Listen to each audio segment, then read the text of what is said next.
Bom, meus amigos, boa noite. Continuando a nossa apresentação, nessa sexta aula, nós vamos continuar então a partir do cânon 1096, porque na semana passada nós comentamos sobre o cânon 1095, que foi abrindo os casos de falta de consentimento matrimonial, ou falha ou vício no consentimento matrimonial. E os três primeiros casos que nós analisamos foi com relação à questão da mente, da uso insuficiente da razão e das pessoas também que sofrem de um defeito grave de discrição de juízo, ou seja, não estão devidamente preparadas para assumir os direitos e obrigações do matrimônio. E, por final, nós também falamos, no terceiro item, a respeito das causas de natureza psíquica. Esses três casos, se alguma pessoa veio ao matrimônio na Igreja Católica, vocês podem rever na aula passada isso que estou falando, alguma pessoa que veio ao matrimônio e sofre de qualquer uma dessas situações, ou está padecendo de alguma dessas três situações, aquele casamento, a igreja constatando que aconteceu aquele vício no consentimento, a igreja, então, com certeza vai declarar aquele matrimônio nulo. Então, tem muitas pessoas, amigas e conhecidas nossas, que se casou com uma pessoa ou numa situação em que infringiu esses três itens do capítulo do cânon 1095. O cânon 1096 diz o seguinte, também é tratando sobre a questão de consentimento matrimonial, ou seja, vícios no consentimento matrimonial. A pessoa vai dizer o seu sim, porém, de alguma forma, não está dentro dessas normas canônicas. Diz assim o cânone 1096, parágrafo 1º. Para que possa haver consentimento matrimonial, é necessário que os contraentes, pelo menos, não ignorem que o matrimônio é um consórcio permanente entre um homem e uma mulher, ordenado à procriação de filhos mediante alguma cooperação sexual. Então, a pessoa que não tem esse tipo de entendimento acerca do matrimônio, não é? Que é um consórcio para toda a vida, entre um homem e uma mulher, repito, isso está lá no cânon 1055, que eu acho que eu já falei para vocês, que define o matrimônio na Igreja Católica, o matrimônio cristão, que é entre um homem e uma mulher. Jamais entre dois homens, jamais entre duas mulheres, jamais entre um homem e duas mulheres, ou uma mulher e dois homens, ou mais, etc. É entre um homem e uma mulher. E esse casamento, ele é ordenado à procriação de filhos, mediante uma cooperação sexual. Então, tudo isso vem corroborando com aqueles impedimentos, inclusive de impotência, né, que a gente já comentou em aulas passadas. No parágrafo 2º desse cânon, ele diz que tal ignorância, depois da puberdade, não se presume. Ou seja, um menino ou uma menina, um rapaz e uma moça, né, depois da fase da puberdade, ele já tem essa predisposição para a procriação. Ou seja, tanto o homem quanto a mulher, após depois da puberdade, já estão aptos a terem filhos. Então, o casal que nega-se a ter filhos no relacionamento matrimonial, ele está infringindo dessa forma uma norma canônica. Então, o casamento ele é ordenado à procriação, à perpetuação da espécie, ou seja, Deus nos dá esse direito, essa oportunidade de continuar com a sua obra, que é a obra prima, vamos dizer assim, a obra de maior alcance, de maior louvor de Deus, né? Vamos dizer assim, que foi a criação do homem e da mulher. E essa criação Deus nos deu com o devido raciocínio, com o devido discernimento, continuarmos com essa obra, né, iniciada pelo Senhor. No cânon seguinte, o cânon 1097, ele vai falar sobre o erro de pessoa. Erro de pessoa e erro de qualidade de pessoa. Diz assim, cânon 1097, parágrafo 1º. O erro acerca da pessoa torna inválido o matrimônio. Antes de comentar sobre o primeiro, eu vou ler também o segundo. Ele diz, parágrafo 2º, o erro acerca da qualidade da pessoa, ainda que dê causa ao contrato matrimonial, não torna inválido o matrimônio, a não ser que direta e principalmente se pretenda esta qualidade. Então, uma coisa é o erro de pessoa. Esse erro de pessoa no parágrafo 1º é tipo aquele erro que tem na Bíblia. Deixa eu me lembrar. Se eu não me engano, Esaú e Jacó. Se eu não me engano isso, mas a gente pode ter essa dúvida com o padre ou alguém aí da nossa diocese. Onde o pai da moça, querendo que ele casasse com a filha mais velha, deixou que a filha, e o rapaz queria casar com a filha mais nova, deixou que o rapaz se embriagasse, e em vez de dormir com a filha mais nova, ele dormiu com a filha mais velha. E essa confusão, né, essa conjunção ou essa consumação se deu com a pessoa errada, com a pessoa enganada. Aos olhos do Código de Direito Canônico, que hoje nós temos, aquele casamento que tem lá na Bíblia seria um casamento declarado nulo. Hoje, por exemplo, um rapaz ou uma moça que é gêmeo univitelino, a cara de um, o focinho do outro, como a gente diz. Então, a cara de um é a mesma coisa do outro. Se por acaso ficar constatado e comprovado, vamos dizer que na hora do matrimônio, na hora da celebração do casamento, em vez de vir o João, veio o Antônio, que é irmão gêmeo do João, porque o João, por algum motivo, se embriagou, adoeceu ou não pôde vir, mas veio sem a devida observação canônica, houve um erro na qualidade um erro acerca da pessoa. E esse casamento que o Antônio veio no lugar do João é um casamento que vai sendo confirmado, vai ser declarado nulo. No parágrafo 2º, o que é que acontece? É o erro na qualidade de pessoa, o parágrafo 2º. Vamos dizer que a moça esteja namorando com o João, né? O João aparece na casa dela sempre muito bem vestido, carro bom, carro novo, com relógios, né? E nas conversas, no namoro, no conhecimento, ele sempre diz que não, meu pai é super rico, o meu pai é isso, eu sou um, vamos dizer, um funcionário público federal da mais alto gabarito, trabalho lá em Brasília e ganho muito bem, enfim, induz ou leva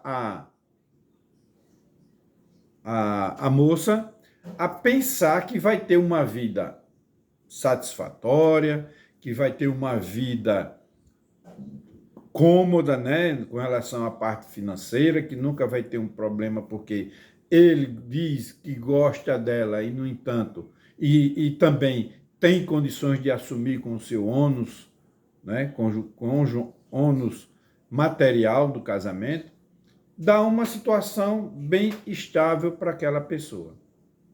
Onde, na verdade, depois do casamento, vai ver que aquele carro não era dele, ele sempre vinha com carro emprestado de terceiros, aquelas roupas também, enfim, aquele relógio, tudo aquilo era mentira. Ele nunca foi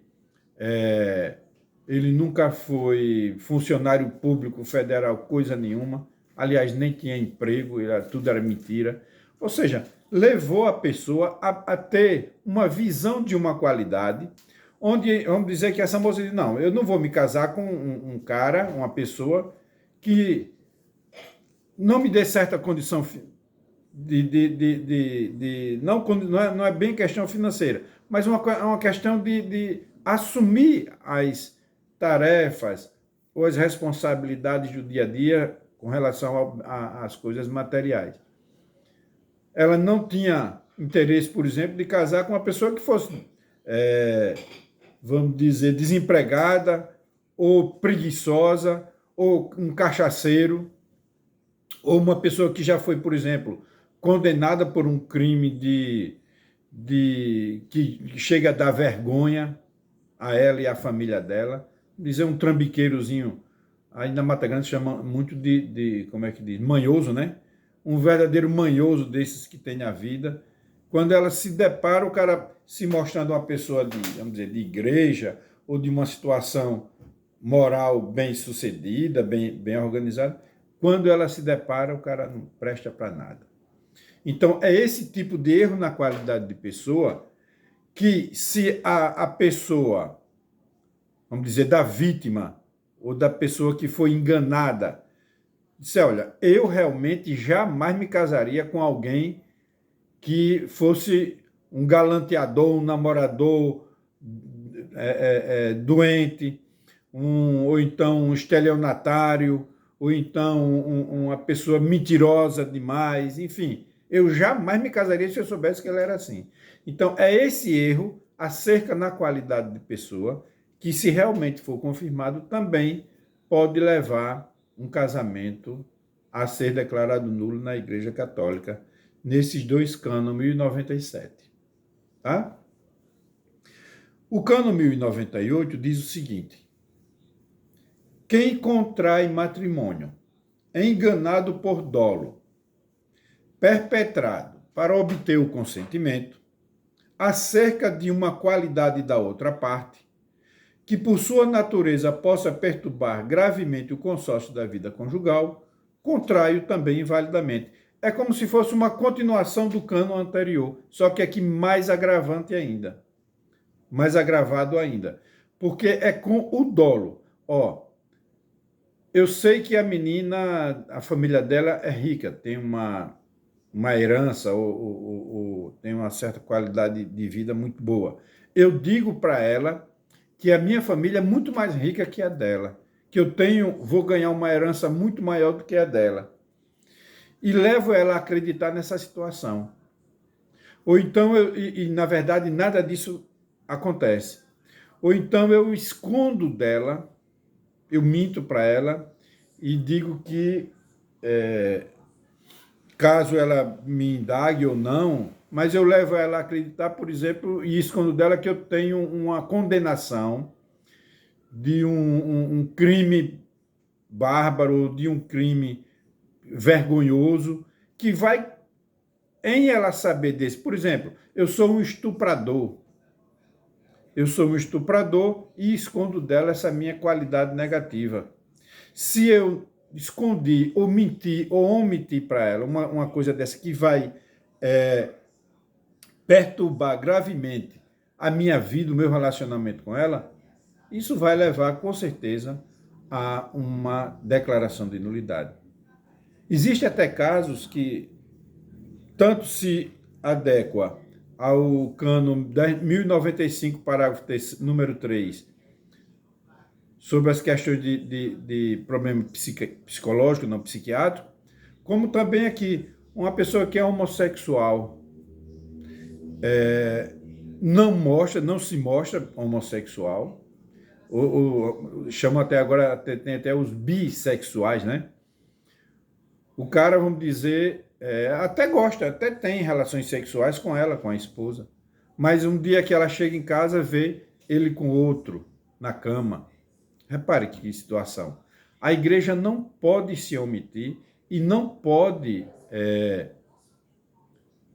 deixar de analisar um fato desse, porque isso vai perturbar gravemente a vida matrimonial daquele casal, principalmente da parte que foi enganada, da parte que foi, no caso que eu citei, da mulher que foi enganada quando soube que o seu marido era homossexual e o pegou, ou alguém veio lhe mostrar e dizer, com provas, né, claro, de que ele, ou no caso o contrário também, ela era uma pessoa homossexual.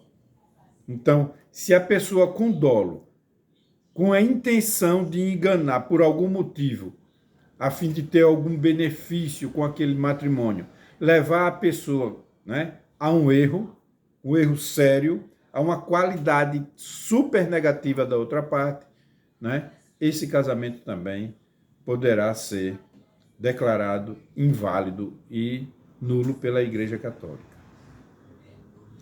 O Cânon 1099 diz assim: o erro sobre a unidade, a indissolubilidade ou a dignidade sacramental do matrimônio, contanto que não determine a vontade, não vicia o consentimento matrimonial. Olha, veja bem, quando Jesus Cristo, explicando aos apóstolos, quando ele foi indagado, né, sobre se era lícito ao homem dar carta de divórcio à mulher, ele respondeu: o que é que diz a lei? Não, mas Moisés disse que o homem podia dar carta de divórcio à mulher. Aí Jesus responde: disse isso por conta da dureza dos vossos corações. Mas, desde o início, o Senhor disse: o homem e a mulher deixarão pai e mãe, se unirão, e os dois serão senão uma só carne. E complementou: portanto, o que Deus uniu, o homem não separe. Nesse momento que Jesus fala isso, ele ali institui os princípios fundamentais, ele mostra, aliás, os princípios fundamentais do casamento, do matrimônio, que é a indissolubilidade, a unidade e a indissolubilidade. Quando ele diz, os dois serão senão uma só carne, princípio da unidade. E quando ele diz, portanto, não separe o homem o que Deus uniu, princípio da indissolubilidade. Ou a dignidade do matrimônio, do sacramento do matrimônio.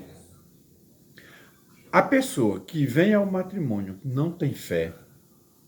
Uma vez eu aí na Mata Grande, quando nós estávamos organizando a pastoral familiar, o padre na época era o cônego Washington, pediu para que eu fizesse uma palestra para o casalzinho de noivo e tal. O rapaz morava nessa rua que tem embaixo da igreja, descendo para a casa ali do Zé Timóteo. E eu não lembro o nome dele. Sei que ele morava ali e naquela rua lá de baixo. E eu disse, você vem sempre à igreja? Ele disse, não. Mas você é católico? Fui batizado. E quantas vezes você veio à igreja esse ano? Nenhuma. Quando você veio? Não lembro. Qual é a sua idade agora? Tenho 19 anos, vou fazer 20.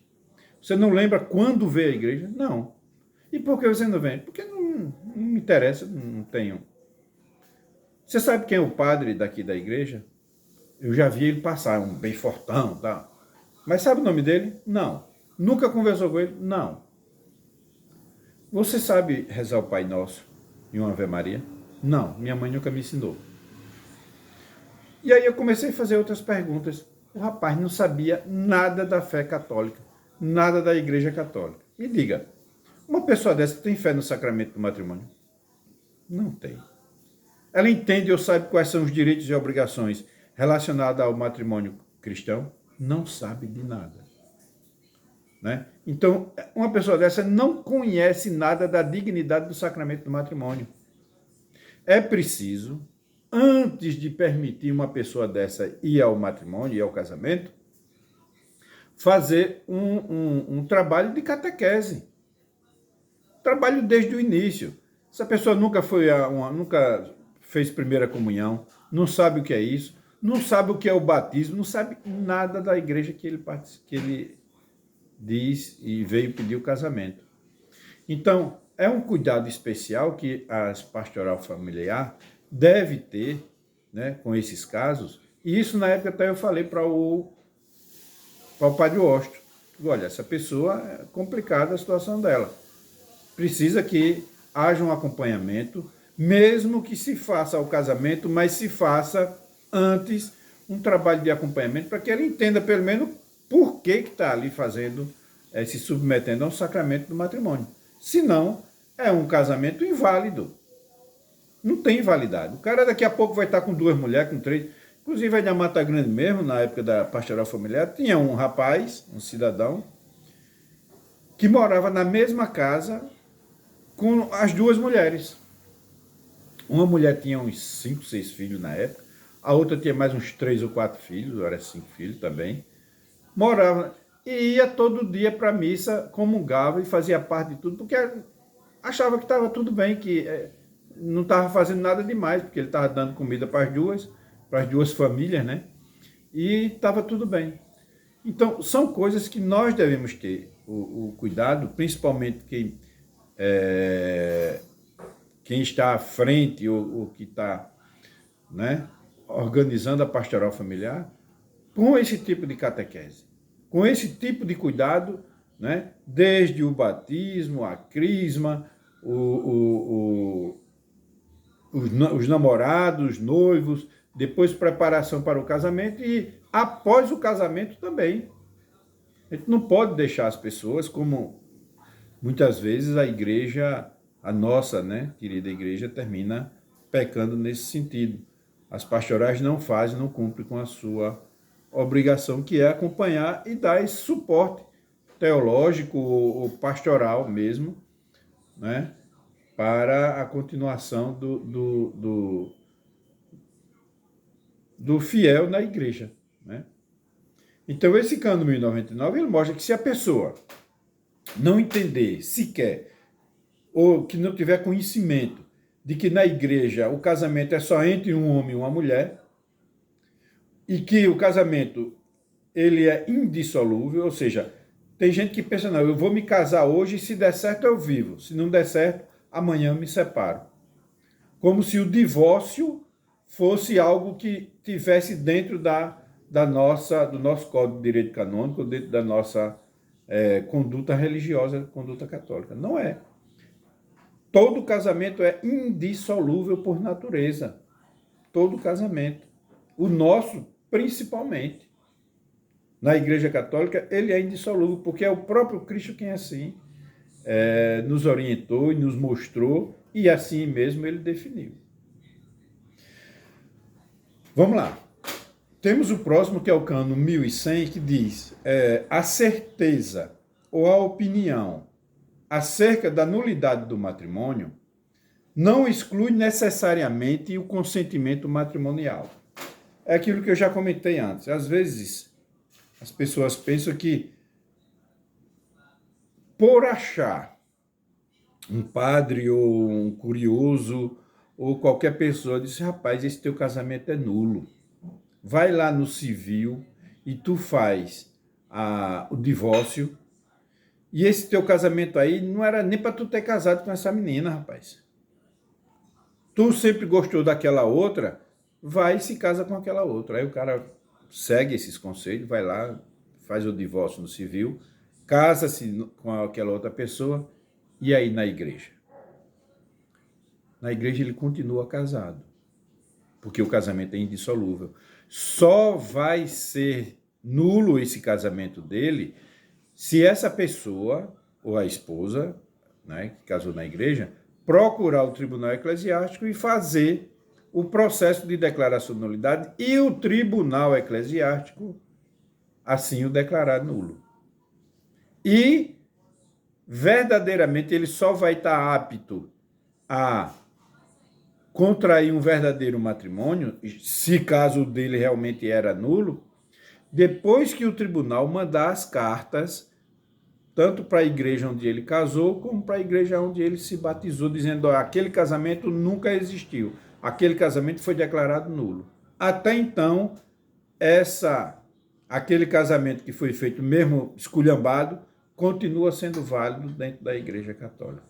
Então, a certeza ou a opinião acerca da nulidade do matrimônio não exclui necessariamente o consentimento matrimonial, porque o consentimento foi dado de a priori se entende que aquele consentimento foi dado validamente.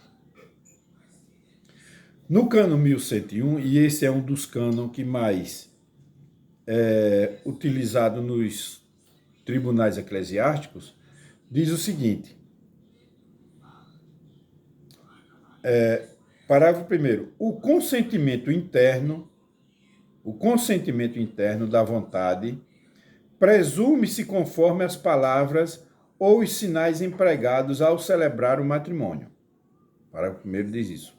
O parágrafo 2º diz, mas, se uma ou ambas as partes, por um ato positivo de vontade, excluírem o próprio matrimônio ou algum elemento essencial do matrimônio ou alguma propriedade essencial, contraem-no invalidamente.